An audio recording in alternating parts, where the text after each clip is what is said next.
Humans aren't born out of laying around on their asses. We've been born out of conquering a world. We're the dominant species. We built all this. We're powerful and we're beautiful and we're ready to build the next level of civilization in God's plan.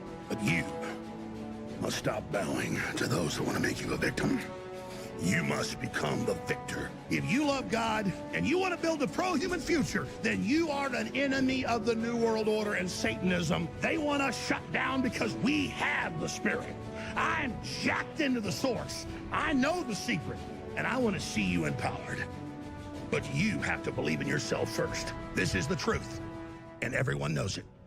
So, ladies and gentlemen, we're going to be talking about the viral Star Wars moment that everyone's talking about, and not for a good reason, like, wow, this was an amazing scene, Star Wars is back.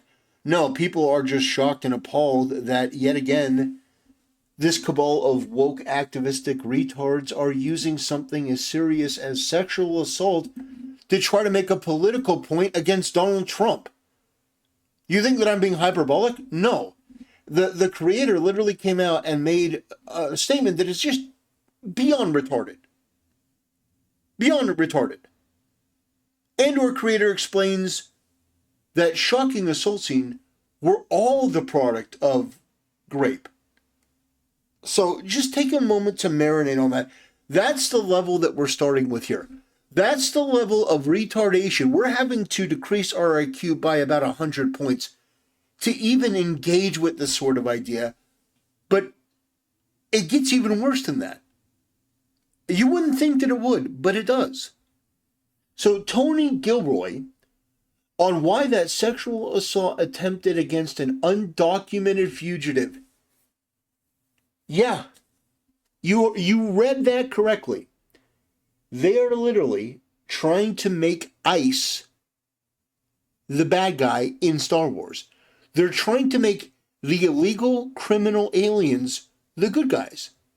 These people fundamentally misunderstand Star Wars. They misunderstand the entire concept of good versus evil. They misunderstand all of it. They don't get a single thing. And the fact is that these people would never expend an ounce of care or energy on the people that have actually suffered. I'll give you an example. If we're going to cover this topic, we're going to cover this topic. If this guy wants to turn Star Wars into a political battleground, then that's what we're going to do. But these animals on the left, people like Tony Gilroy, or whatever the hell his stupid ass name is, they will not say one word for a woman like this. They will not say one word about a woman like this. Do you remember this woman? Did you watch this press conference? No? Well, we're going to watch it. It's a couple minutes long, but brace yourself. Because the guy in this video who did this to this woman's daughter is the one that they're championing. Saying that that's the good guy. That's the hero. That's the person that we really should be defending and fighting for and standing up for. These people are so morally retarded that it honestly sometimes makes me question if we're even the same species of human. There is an evolutionary gap in intelligence and morality, and I think that this is a result of people abandoning God, abandoning faith, abandoning sanity, abandoning reason, and just saying, I'll be my own God. I'll be my own arbiter of morality. And it turns out that that's never been a good choice. Because now we're at a point where some person is in charge of this beloved franchise, this once beloved franchise, and now he is spreading this sort of propaganda that we're all a product of this sort of evil sin, this degeneracy. We're all the product of forcible assault. What kind of mentally ill freak would say something like that? I mean, it's unconscionable. A lot of you don't know the whole story about Rachel and about the crime that was committed against her. Even us, her family, we didn't know all the details. They kept most of it close to their chest, the detectives, because They didn't want to do anything to hurt the case. They wanted to keep the integrity of the case, so they kept everything close. I sat for the last 2 weeks in her trial, and we saw layer upon layer upon layer of evidence against the accused, an illegal immigrant from El Salvador. And the things that we thought, well, maybe this might have happened, we didn't know. But when we were at the trial, we got all the puzzle pieces. And I want to share some of those things with you. You know that Rachel's a 37-year-old mother. She has 5 children. We've walked the trail for the last 25 years that we've lived in Maryland. It's a safe place for our family. It's where we go to get a little bit of New England, because that's where we're from, New England. When she went on that trail that day, she was not planning on dying. She wasn't planning on walking to her death. She was planning on going to the grocery store with her girls afterwards. Victor Martinez, he waited for her. He waited for her to come closer. He saw her. He saw that there was nobody around. He attacked her. He dragged her 150 feet, blood gushing from her head. It left a 150-foot trail of her blood to the culverts, where he picked her up, he threw her against the wall of the tunnel, and he raped her. But before he did that, he stopped on that trail, and rocks, still stained with her blood, he used them to hammer her head against those rocks. They say at least 20 times they could count the cuts in her head. They said that when they did the autopsy, and I've seen the pictures, there's a 6-inch square in the back of her head where the skull is shattered the way that you would crush an eggshell in pieces. 3/4 of her brain hemorrhaged. Her right and left side of her face bashed in. Her beautiful face bashed in. Her head bashed in. Broken bones, fractures. He takes and he drags her some more. He drags her through the thorn bushes. She has all the scrapes and cuts on her body. There wasn't 1 inch of her body that didn't have some kind of injury, whether it's bruising, broken bones, contusions, the scratches. She had a fractured rib, fractured nose, fractured skull. And then he takes her into the tunnel, and he picks her up. He throws her against the wall. Blood is gushing from her head. Her hair is soaked in blood. And they showed us pictures of her body against the wall, outlined. The blood outlined her body. And you could see where the blood ran down around her as he was raping her. And then he threw her down and raped her some more. And then he strangled her because he didn't want her to be able to live to tell the story. They said that when they did the autopsy on her neck, that one of the things they do is they open up the neck and they look to see how far the injury is. And they went all the way down as far as an injury is possible, hemorrhaging in the muscles, because of how strong and violent the grip was around her. These are the kind of people that have no compulsion.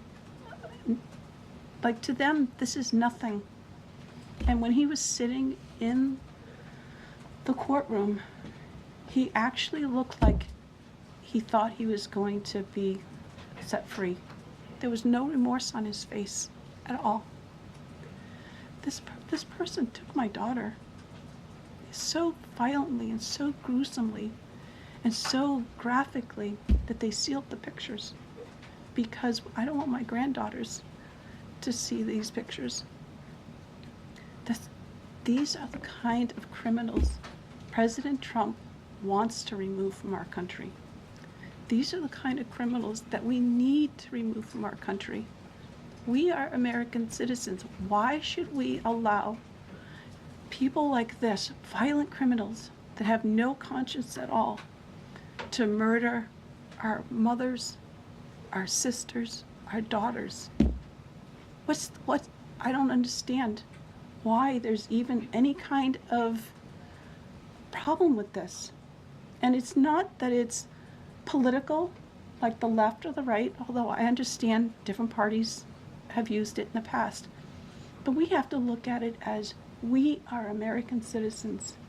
We need to protect our families, our borders, our children.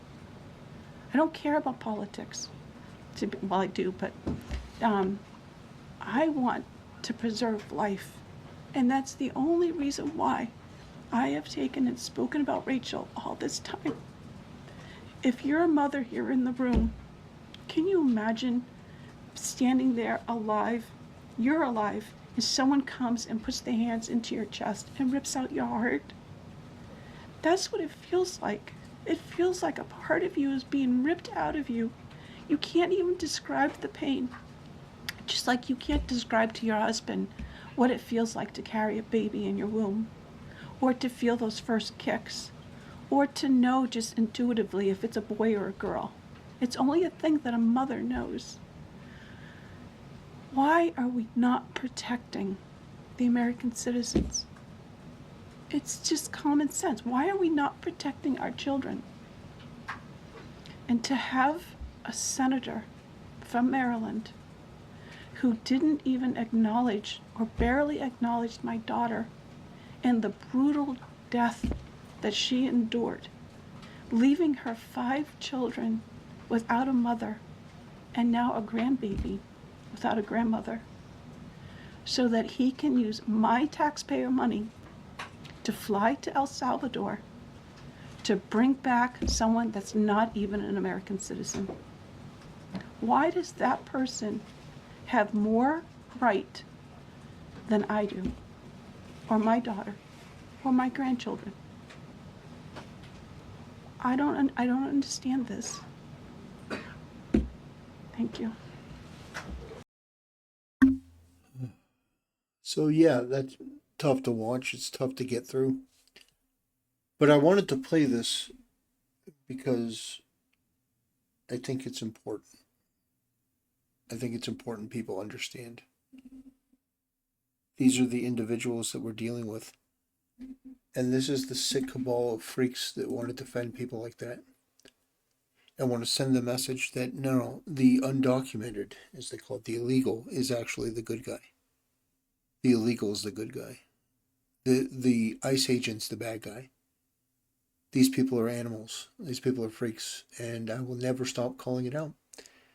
Anyway, ladies and gentlemen, sorry for such a downer of a video, but yeah, I think that this is important to talk about and to elucidate that these people on the left who use these topics, they're not qualified or capable of doing so.